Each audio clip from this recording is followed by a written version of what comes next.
Hello, everyone. I'm grateful to see so many people interested in detoxifying their life one product at a time. Here at Mary Maiden Apothecary, I'm going to share with you tips and tricks on how to make your preparations smooth and creamy instead of lumpy and clumpy. I'm also going to share with you recipes that have been handed down from other witches. I'm sure you guys would be interested in those. So come along on this journey with me and let's create.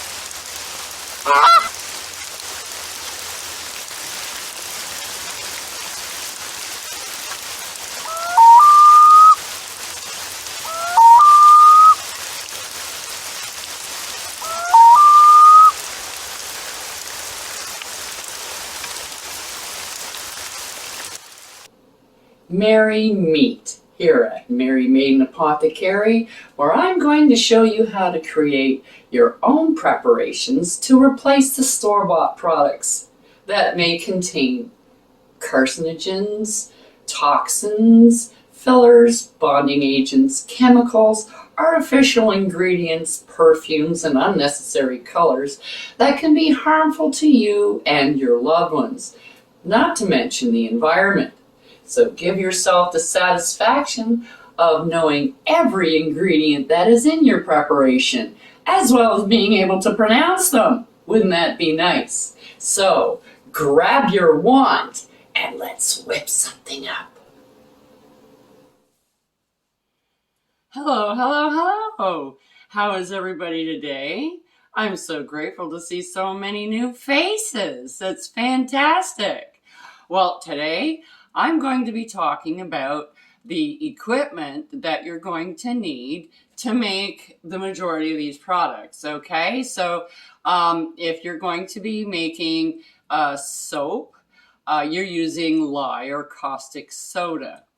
When you're using caustic soda, it's very corrosive. It will burn you and it will do a lot of damage. So you need to be wearing protective equipment, such as gloves. Now, I like these gloves because they go all the way up. Okay, so it protects your arms from the splashes that can happen. And yeah, you don't want to get splashed. You always have to protect yourself. Protection, protection, protection, we witches always say. So you need the safety goggles as well, because if you get some in your eye, you could go blind, literally, and we don't want that. Some people like to wear aprons because if it gets on your clothes and you don't notice, it'll eat a hole right through some clothes as well. And it'll also take the color out. So it's pretty nasty stuff.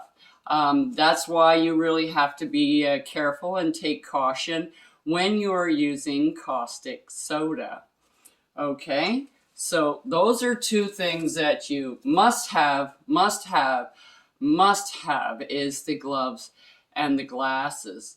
Now, for some of the other equipment that you may need, we're going to go with measuring cups. These are a gotta have.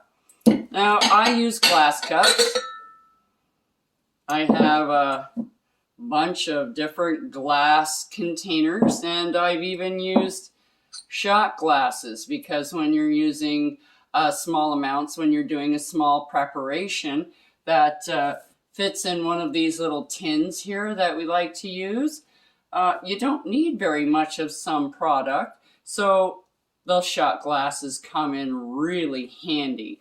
I like using glass because when you're mixing the caustic soda with the water, and you always put the soda into the water, never pour the water into the powder, okay, because it'll poof up and then you breathe it in. That's not good either. Some people that have asthma and things like that, they may want to get a mask, and With COVID, I'm sure we always have masks hanging around somewhere just to protect yourself. Never stick your head over when you're mixing because the fumes come up and you don't want to breathe them in.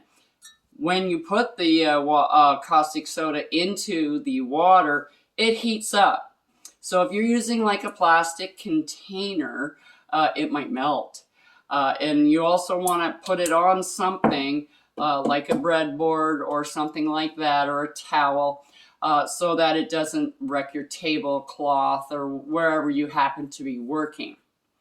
Okay, so that is our cup and glasses. Now you're also going to need a scale. I got this at Dollarama for $4, and you need 2 AAA batteries for it. It works great because when you're doing soaps and stuff, you pretty have to be fairly accurate, and depending on where you live, the cups, the product that you're using doesn't always fit to the bottom of a cup. Like if you're using shea butter or cacao butter or something that is in chunks, like the beeswax pellets and stuff like that, there's a lot of air in there, and you're not weighing the air. You're weighing the product that you're putting in.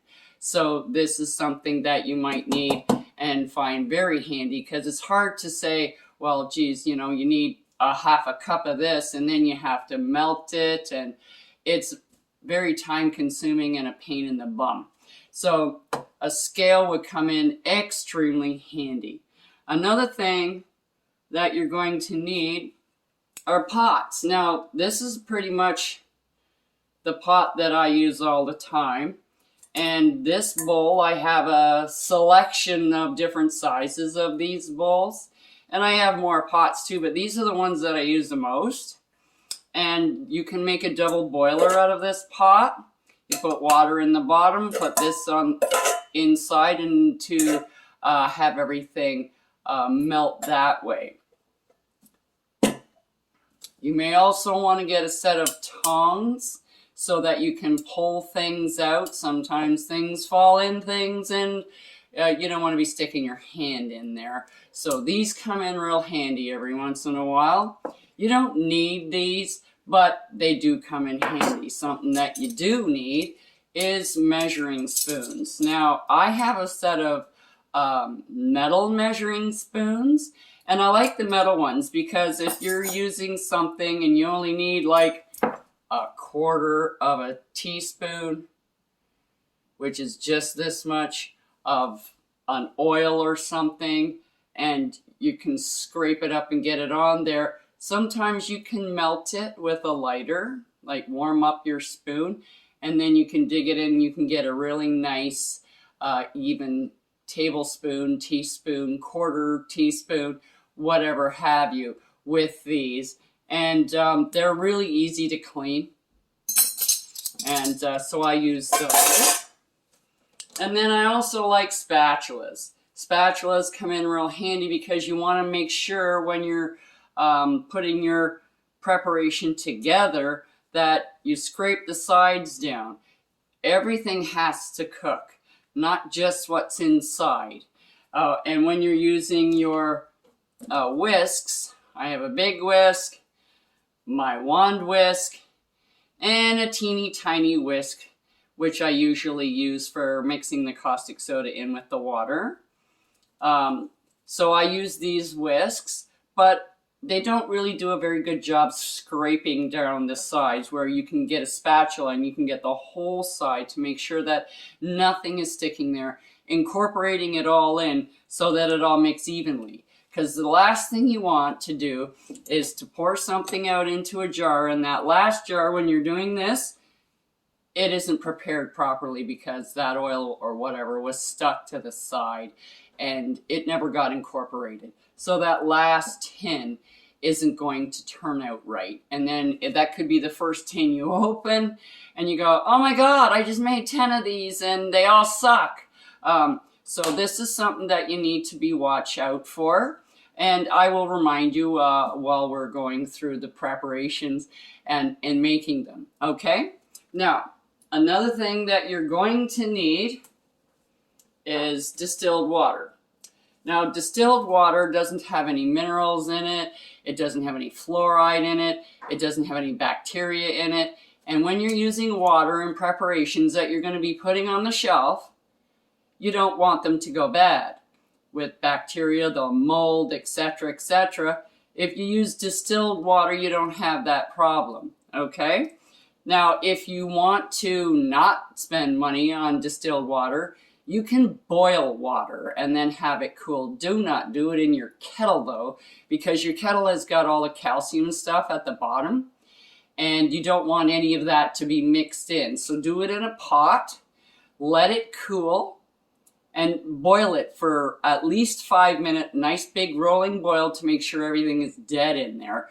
Let it cool, take about everything off except for about the bottom 1/4 of an inch, because that's where you're going to get, if there's any junk in the water, it's going to be down there. And you don't want that in your preparations. And then you can just get a juice bottle or a pop bottle or something like that and put the water in it. Make sure that it's sterile before you put the water in. And then your water will stay good. And when you make your preparation, it will last much longer. Now, when you're making bar soaps and liquid soaps and stuff like that, usually you make a little bit more than 1 bar. So, a slow cooker is a handy dandy item. It's big. You can turn it on low. It's not going to burn in here. You don't need a double boiler. And you can get in and just do what you need to do with it. And you know it's not going to, the heat isn't going to go up and down and up and down and up and down, because you don't want to ruin any of your product. You don't need a slow cooker, but it makes life a whole lot easier. You can definitely do it on the stove, but you just can't walk away. Some of the products that we're going to be making, you kind of have to let cook for an hour and a half on low for them to saponify. And a slow cooker will do that for you. I wouldn't trust it sitting on a stove myself. That's just me, though. But I guess it depends on if you have pets or children or something like that that might get at stuff. And then another item that you don't need, but you probably would want it if you're going to be making a lot of soap. Because it does take a long time to stir. You can definitely use a whisk, and you'll be beach ready for the summer. But you can get one of these little stick blenders at Walmart for like $10. So I would invest in a stick blender if you're going to be doing a lot of soap making. Like if you're just trying it out and you're not really sure, don't buy one. Okay, but if you get into it and you go, this is great, I love this, I can make presents, I can do, little pumpkin soaps and stuff like that for Halloween, I can do Christmas gifts, all kinds of things. Your imagination can do anything, so you can make anything out of a soap bar. And if you're really artistic, you can make a nice big soap bar and whittle it down into like a statue of Hecate or whatever like that. You can even make like a candle as well. You can do the same thing when you make the candles. You make it in a big mold and you can whittle it down so that it looks like whatever you want it to look like. Okay? And a timer would be nice as well. I don't use a timer. But I know a lot of witches that do like to use the timer, because they do 2 or 3 things at a time.